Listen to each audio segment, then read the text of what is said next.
Magandang hapon mga kabendo, mga kalwas, mga ka-DIY. So imagine nyo po, isang linggong kita mo na wala sa'yo nang dahil sa isang pirasong langgam. Bakit ko po nasabi? Ayan po, nakikita nyo. Ayan. May isang piraso pong langgam. Doon pa talaga sa linya na relay.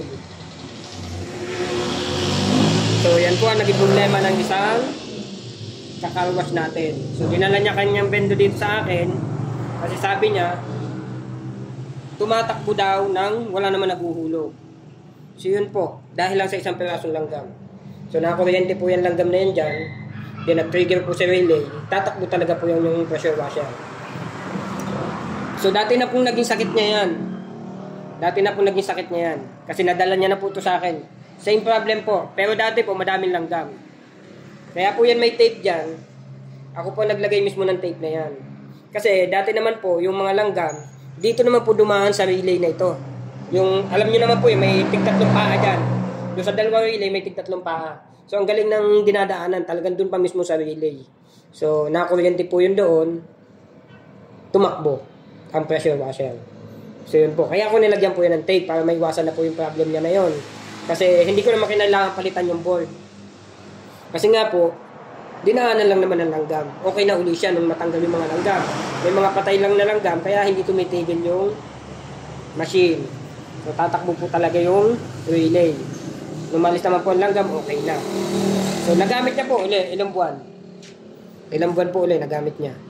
Pero ito po, bumalik uli. Pero dahil lang sa isang perasong langgam, ayan po, yeah. Ay, naabala po ang kanyang uling hanap buhay. So, sayang po. So, dapat po aware tayo. Yan, mga insekto, pwede po yan makasira ng ating bendo.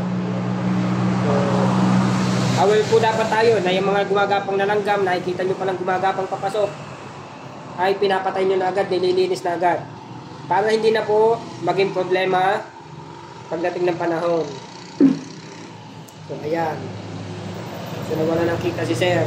Ang gusto pa dyan ni Sir, palitan ko na ng board kasi bumalik na naman daw yung sakit. So, hindi natin po kailangan palitan ng board. Kasi ayan lang naman po, langgam lang, malinaw na langgam lang. Then, kahit patakbuhin ko po yan, gagana po yan. Gagana na uli yan pag tinanggal ko yung langgam na yon. And wala na po yung ano, hindi na na-trigger na kasi tapos na siya. Putol na hindi na siya nakakapit doon sa kabilang linya. So, sayang naman. Kasi kagaya po ng piyesang yan dito, yung board na yan po, ay napakamahal po yan dito sa amin.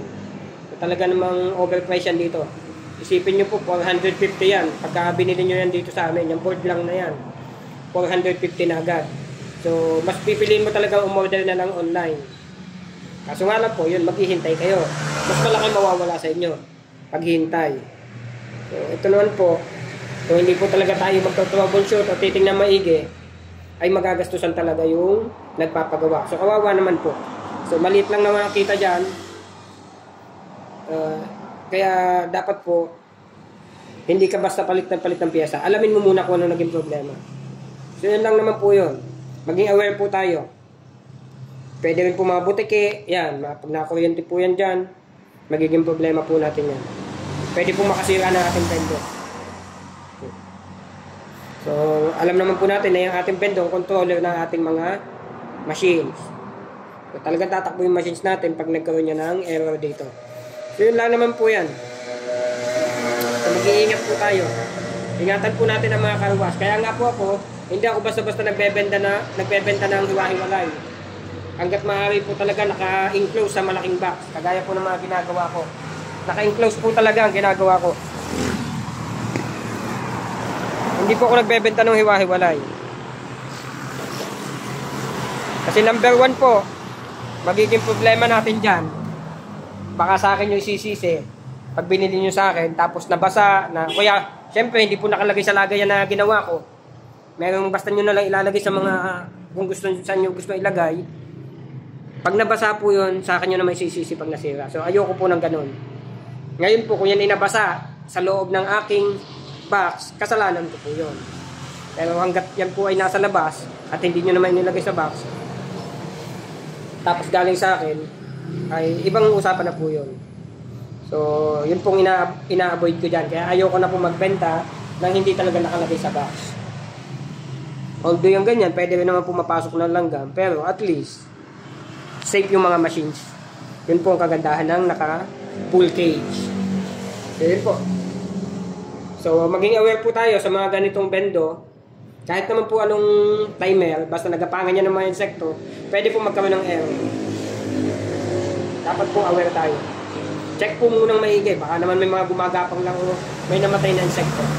So sayang, makagastusan tayo. Kagaya nito po, hindi nila chinek. Yun lang naman isang pirasong langgam na yun.